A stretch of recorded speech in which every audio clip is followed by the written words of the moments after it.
hello everyone, and happy holidays. Thanks for joining us for Access City Council. I'm your host, City of Las Vegas Communications Director David Riggleman. The year may be coming to an end, but Ward 1 in Las Vegas isn't slowing down anytime soon. Joining us now with more on what's going on in Ward 1 and across his whole world of things is our Mayor Pro Tem Brian Knudsen, who represents Ward 1. Happy New Year to you. Happy holidays. Merry Christmas, happy Hanukkah, happy Kwanzaa. Celebrate everything. Exactly. It is here.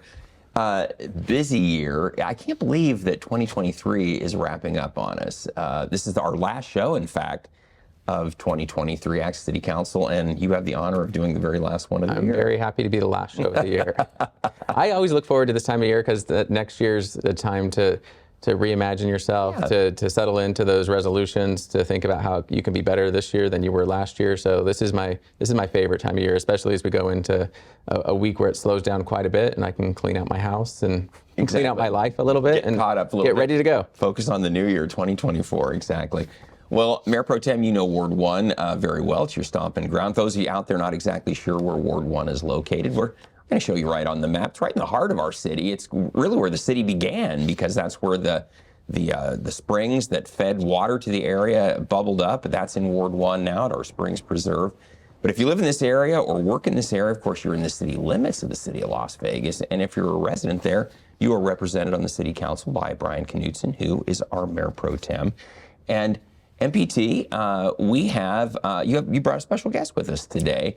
He's no stranger to Ward 1. He helps organize many of the events and projects happening in that part of town. He's a special assistant to the Ward 1 office. It's Ward 1's very own Dave Nelberg. Dave, welcome to the program. It's good to have you here. How are you? Thanks for having me. Good. Good. Happy New Year and happy holidays to you as well. MPT, new to your staff, but not really a stranger to Ward 1. You know what? I love surrounding myself with great people. So Dorian was the last person that had that position, and Dorian got an amazing job opportunity to go and work for the governor's office on economic development. I still work very closely with Dorian. We talk regularly about all the amazing things that are happening in Nevada. But what I recognize is I needed someone who knew Ward 1, who understood what the school system's like, understood what the recreation systems are like. And then here we have Dave. So Dave's here. He's helping me on with the constituents. And this is what I tell people is as an elected official, sometimes you're in your own little echo chamber, and it gets kind of confusing sometimes because you hear so many lobbyists and you hear so many other elected officials and you hear people who aren't as connected to the world as you need to be. And so I think Dave is a great representation of what Ward 1 is. And just really happy to have him part of a team. Yeah. So, folks, when you contact the office, there's a good chance you're going to talk to Dave Nelberg. And the great thing about all that is, Dave, you are very familiar with Ward 1. You live there. Your kids go to school there. This is your stomping ground, too. It is, and I love it. You know, it's a great place. The kids have a great time. The neighborhood's very family-oriented now. We have a lot of younger families moving in from, Las Vegas being as transient as it is. They're coming from all over the place, and they're picking our area, right? So it's really cool to see them enjoy the same neighborhood that I enjoyed, partly growing up in. Yeah. Your kids go to school in Ward 1. Wife works in the medical district, right? She does, so that's also in Ward 1. That's one of your crowning achievements. It will be. Yes, we're working really hard on that. The whole medical district is going to be developed. And Dave and I have kids that are about the same age. So you got to do a shout out to Nash and Hudson, most importantly. So it's all about the kids. It really is making sure that we create an environment for children to want to stay here in Las Vegas, be educated here in Las Vegas, get jobs here in Las Vegas, and continue the prosperity that we've all been able to enjoy. Exactly.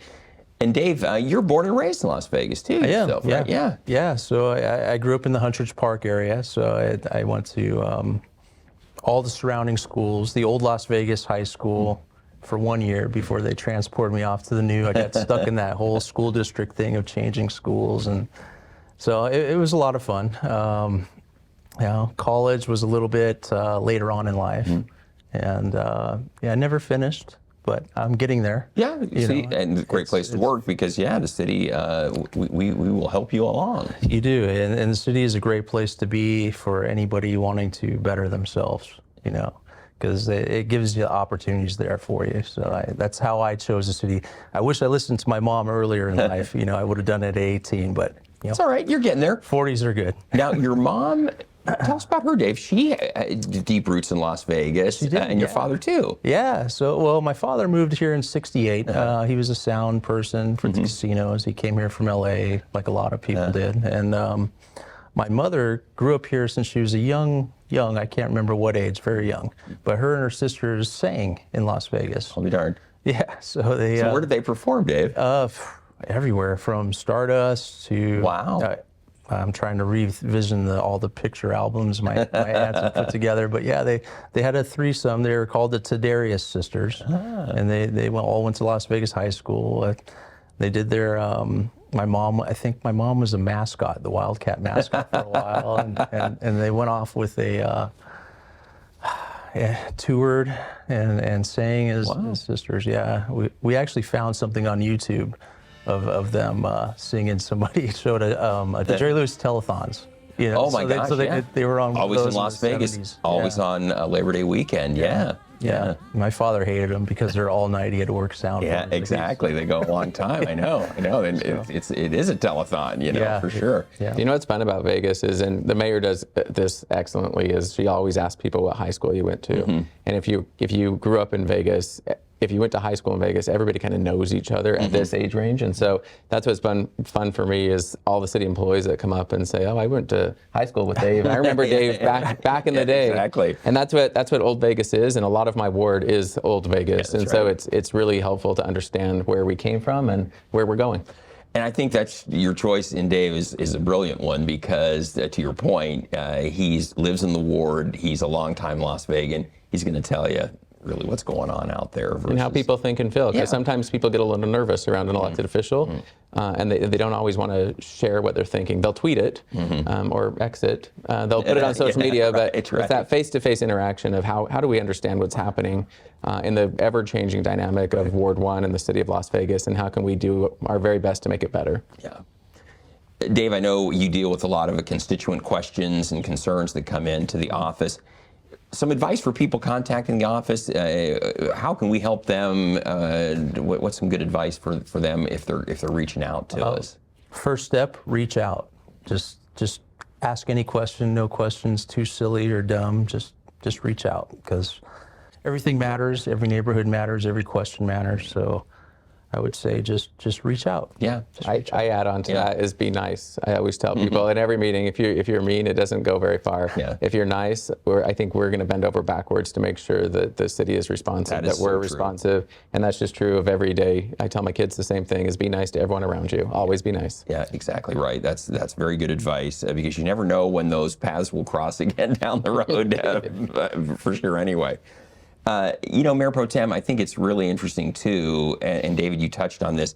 We get a lot of questions here at the city that really aren't part of the city's jurisdiction, but your team and the other council staff really do a great job of helping kind of direct people to the right resource. That might be a state issue or might be a federal issue, but Dave, you and your colleagues up there really help folks navigate those questions because to them, it's like, well, I don't know. I know it's government, but I don't know which one often is the question. So you got to understand the county and the state and the federal government, and sometimes it's a nonprofit that you need help with. It's all over the place. But it's good to have a resource at the city, and the city has created a culture of being responsive. And I understand that culture, and hopefully we can continue that in the future. Well, Dave, we're about out of time with you. Anything you'd like to add for the viewers out there? Happy holidays, Merry Christmas, and hope to hear from all of you the next year. All right, sounds good. Well, Dave, thank you so much. Great work. Thanks so much for joining us. We wish you the very best in your new role, of course. We need to take a short break right now, but when we return, we'll tell you more about what's going on in Ward 1. It's right after this. I'm an ex-drug dealer, and I'll be your sub today.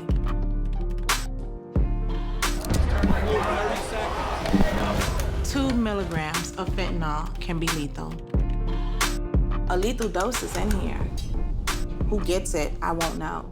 It's cheap, it's potent, and it's profitable. The sad reality is fentanyl is being mixed into everything now. More kids should know.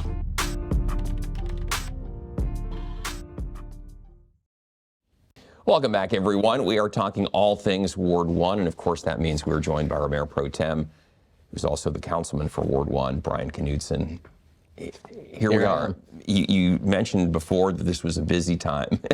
It really is, because you have had a lot going on, not just holiday stuff, but you did the big Art in the Park event since I saw you on here last. And you and Commissioner Jones. We partnered with Clark County Commissioner Justin Jones. We partnered with the Rainbow Family Homeowners Association, Neighborhood Association, and so it was a great event. And April Lalone St. James from my office was the one who coordinated and managed that. So she did a great job. And it was a huge success. That neighborhood has already asked for it for next year too. That's awesome. And so the idea is that artists can display their wares. People can kind of come check it all out, kind of like the big Boulder City Art Fair every year. That's exactly it. So we had exhibits from artists trying to sell their wares, and then we had representatives from like the health district and the fire department and police department, a whole bunch of community groups that were there just to share information, share knowledge, share passion, and it's a great way for the neighborhoods to get out and enjoy the weather and enjoy each other. Yeah, this has become very popular around the city. Of course, Boulder City puts on a big one every year, but that's a long way to drive if you're from the city of Las Vegas. So this is nice because it's in everybody's own backyard. The Rainbow Family Park is a great place to do that, and there's lots of established neighborhoods with established residents there that they play baseball there. They bring their kids to the park there. It's a great running trail, a great walking trail. Yeah.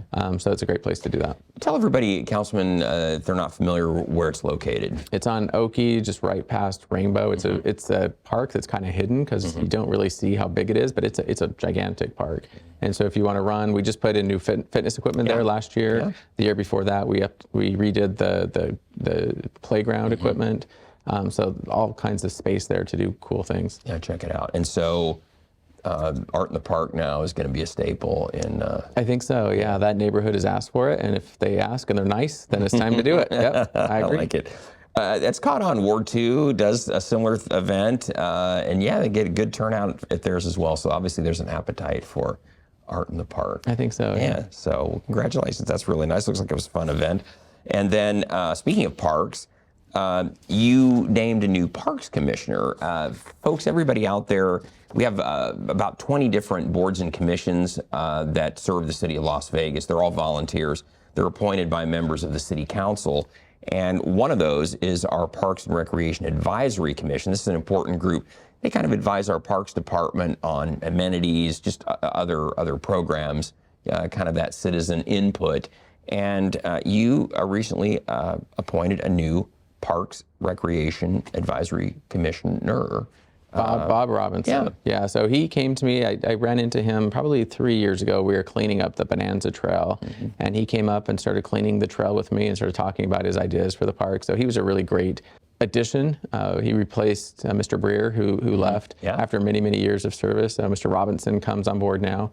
And we talked about what the commission does. We have lots of people, lots of boards and appointments from the city council.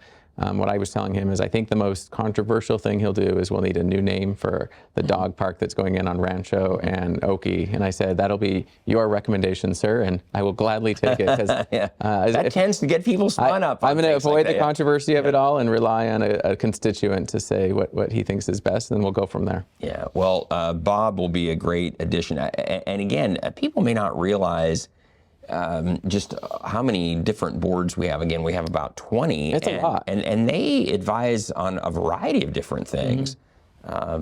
Traffic and Parks and Rec, and there's a Civil Service Board, there's a Senior Citizen Board. There's like 15 others. There's Historic Preservation, Centennial Commission. There are quite a few. So I appreciate everybody who wants to join in, participate, be a part of civic life. And give of their time and their energy and make recommendations. It works out great. It's important. Again, those are all volunteer positions. Folks, there's no compensation for this, but you're benefiting your community, obviously. Yeah. You know, if you're interested, if you're watching this, you're thinking, well, I might be interested in being on a board or commission. If you check out the city's website, lasvegasnevada.gov, we have a whole list of what those advisory boards and commissions are. If you're interested, if you're a Ward 1 resident, you might want to reach out to Mayor Pro Tem and just say, hey, I'd be interested in serving if you'd be interested in taking a look at me. Yeah, you can reach out to our office, or you could on the clerk. It's the clerk's website, and it has boards and commissions, and you fill out an interest form. Right. And then they keep your interest forms on file, and when an opening comes up, they let the council know, here's all the people who have a form on file. Exactly. So that's the best way to do it. All right. So we want to wish Bob Robinson best of luck in his new position, and thank you, Bob, for your willingness to serve our community. And I love this too, Councilman. Our next topic focuses on a leader we recently honored. She's a captain with Las Vegas Fire and Rescue Department. She's opened doors for other firefighters through her leadership, and she, believe it or not, is a world record holder in the Firefighter Challenge. It's a grueling competition with firefighters from around the world. We're going to talk about Captain Jackie Belawami, who you recently honored at a city council meeting. Yeah, and I was asked to recognize her because of her physical prowess within the World Championship. She won all the categories. But what was interesting is I had breakfast for her and her family and her colleagues, and no one even knew that she had won. So she's that kind of humble. Everyone was talking about her as a great mentor, a great friend. She trains a lot of the people coming through her fire station. The women in the fire department were saying that she's a leader, an example. And then her family was saying she's a great mother, she's a great partner. So all these other things. And then on top of that, she's a world-class, recognized athlete. So that's, for me, it's like, who do you want to be like? And being like Captain Jackie Belawami, that's who I would want to be like. Wow. You can do a little bit of everything and do it really well. Yeah, and that is her. That firefighter challenge is really tough. It's intense. There's a number of different events, all related to the fire service. They have to carry full equipment up several flights of stairs. They have to be able to, it's a they swing the big hammer, simulating cutting into a roof. They have to carry mannequins upstairs. They have to do all kinds of things. And if you remember, when she was speaking at the city council meeting, she was saying that she came into the fire department a little bit later in life, and people told her that she couldn't do it. Right. And now that she's the best of the best of the best, because it's one thing to encourage somebody, it's another thing to tell them they can't, and that is also pretty good encouragement. Exactly. It's a good mentor. It is. She really is. And not only did Jackie hold the world record, but then she broke her own world record when she went back to compete again. So, and they do this, folks, with their turnouts and helmets and everything. Their big fire coats, boots. This competition is fully geared up. You're not wearing a pair of shorts and a t-shirt. You're completely set up like you're going to be responding to a fire. And my kids told me that when I retire, they want me to be a firefighter. So I've gotten her commitment to train me. You're in pretty good That's shape. what I'm doing. You could do it. You could do it. All right. Councilman, we appreciate this too. You recently honored or hosted your first neighborhood cleanup event in the area. This was around Rose Warren Elementary School. And again, we really love when people volunteer and help. This is a big deal. We have great staff at the city that gets out and maintains our parks, but they can't get to every single thing. And so it's same in the neighborhoods. This is an opportunity for everybody to kind of pitch in and help one another. And this was coordinated by Dave Nelberg, who you just met. Yeah. So he worked with the neighborhood services team at the city. They have the neighborhood porch they brought out. We brought out the big dumpsters from Republic Services, and then they have yard equipment. And so that was the first time they've used it and tried this. We had our team canvass the neighborhood, and we asked, do you need help with your yard? We don't want you to get code enforcement infractions. If you have the big weeds, if you have trouble getting out of your house, we have a team of people at the city and the Boy Scouts to help kind of clean up your yard, clean up the sidewalks. Everyone who participated did such a great job. And those big dumpsters are always helpful for people to get things out of their house. So where were you, Mayor Pro Tem? This was around Rose Warren Elementary School, kind of in that general area. Just right around that school, yeah. That was kind of the home base. Talk a little bit about the impact that has on a neighborhood when you come in and do those big cleanups like that, where everybody's kind of rolling up their sleeves and helping, the ripple effect that you get from that often. The goal is to encourage and inspire, hopefully, neighbors to want to come out and help each other out. And I always tell people, if they're calling in to complain about their neighbor, the first step for me is you should bring your neighbor a plate of cookies. Go help them clean out their yard. If they have trouble getting their garbage cans in, help them do that. You don't want government jumping into every neighborhood issue. So that's my hope. My goal is if we can inspire neighborhoods to come together and find out ways to help each other, it just makes for a better community. Yeah. And we had just that, an example. 3 weeks later, they organized a coffee on the curb and asked us to help provide donuts and coffee. Nice. And then had the neighborhood come out and say, get to know each other first, and then say, what do you need? How can we help you? What do you do in Las Vegas? And let's connect, because that's where we're going to have the best of Las Vegas. Yeah, that's really great. And again, neighbors helping neighbors, people volunteering. It just makes you feel good too. It's one of those things. I saw a list of the happiest people. What are some of the things that they do to be happy? And volunteer is right on that list. So there you go. I listen to the mayor a lot because she's always happy, and Oscar was very happy before her. And I always kind of try to figure out what is the secret. And I think it's just being busy all the time, never stopping, never slowing down. Sleep is for later. Help each other out. That's what I think is the secret. Yeah, good stuff. And as part of that, the Las Vegas Scouts and the city's neighborhood services stepped in, obviously, to help here. There were more than 20 yards were spruced up as part of that cleanup, Councilman. And here you got the youngsters that they took part as well. So that was at Wasden Elementary, and I just happened to be the den chief for the Wolves. My son is in the Wolves, and so Gotcha. that was a very helpful scout troop, and I'm there with them every 2 weeks, and so great group of kids. Yeah, and I think we had Dave Nelberg on previously. It works on your team. His kids go to Wasden. His kids go to Wasden, yeah. So great location there in Ward 1. And, we appreciate the Scouts. They get out there and help us on a variety of things. And it's usually tough stuff like that, cleanups and the stuff that other people like, I don't know if I really want to get out and do all of that. And a lot of those young people are just about to go into the Eagle Scout phase of their existence, and so I'm more than happy to help them find Eagle Scout projects. Yeah, exactly. Well, and that's the other thing. If you are a Scout or the family member of a Scout and you're looking for a project, I got plenty. we Bring got 'em on. plenty for you to do. Let us hear from you, because we will we'll get you connected, and we'll of course give you the Mayor Pro Tem's contact information before the end of this show if you're interested. So, well, MPT, this is also the time of year for giving thanks and giving back to the community, and you honored a yearly tradition of helping local seniors in your ward. And this was started by Lois Darkanian, so I kept it going. It's we do a Thanksgiving meal and a Christmas meal usually. We do raffle tickets. It's the city's team that puts it together. Our office comes and we serve food. And yeah, this is one of very few times where the seniors in these complexes get to get out, get to know each other again, break bread, and have a little bit of fun. So really grateful for that Stella Fleming and James Down Towers and Sartini Plaza are the three that we focus in on. Christy Garnis and her special events team are the ones helping coordinate everything, and then we do raffles and bingos, and it's a good time to get together. It is. It's a nice tradition. Those seniors really look forward to that too. That's a big event at each of those places, and it's interesting too, because I think oftentimes this time of year, I think those folks feel like otherwise they are kind of out of sight, out of mind for a lot of folks. So. I think each of us has to think about those groups out there, those individuals who feel forgotten.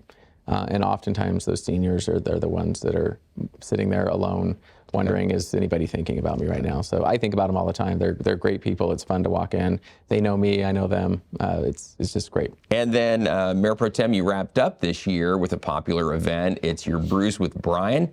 You met with residents in your ward at Napoli Pizzeria this time around. This is right off of Sahara and Decatur. I'd never been there, so it looks brand new. There was they had great service, great restaurant. It was busy, and we had lots of residents, some of whom I've met before, some of whom I'd never met before. All of them were there ready to engage, and they were thoughtful and kind and had good ideas, and that's what I love about it. Oh, that place looks brand new. It looks brand new. It looks brand new, yeah. Mm-hmm. And so this was a Brews with Brian, as in the sudsy brews versus the coffee brews, right? I don't think anyone drank that night. Normally it's at a bar, but this time that was a pizza place, and I'd never been there before, so it was great to go and break bread. But I don't think they mostly waters, I think. Well, see, they're missing out. They should have. It takes great restraint. Because usually pizza and beer kind of go together. Yeah, exactly. So. Those are great events, very informal, just chat it up. It's not like you have to come to City Hall to talk to the Mayor Pro Tem. You get to just sit down over a piece of pizza and just chat over whatever. It's the only way I know how to be.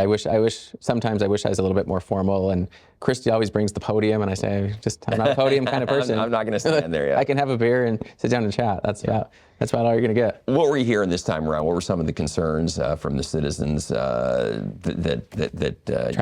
Traffic still? Yeah, and I understand it. It was right on the heels of those unfortunate incident with the 2 highway patrol officers that were killed. And so it was traffic. People are afraid of the drivers out there. And what I constantly push back on is we need to do a good job as a city, but people really need to understand the laws of the road, and they need to be kind and considerate and stop at a crosswalk. We are on a terrible pace. We've talked about that on this program in the past. But we're on a terrible pace. As of the recording of this show, 146 people have died on our roads here in the Las Vegas area.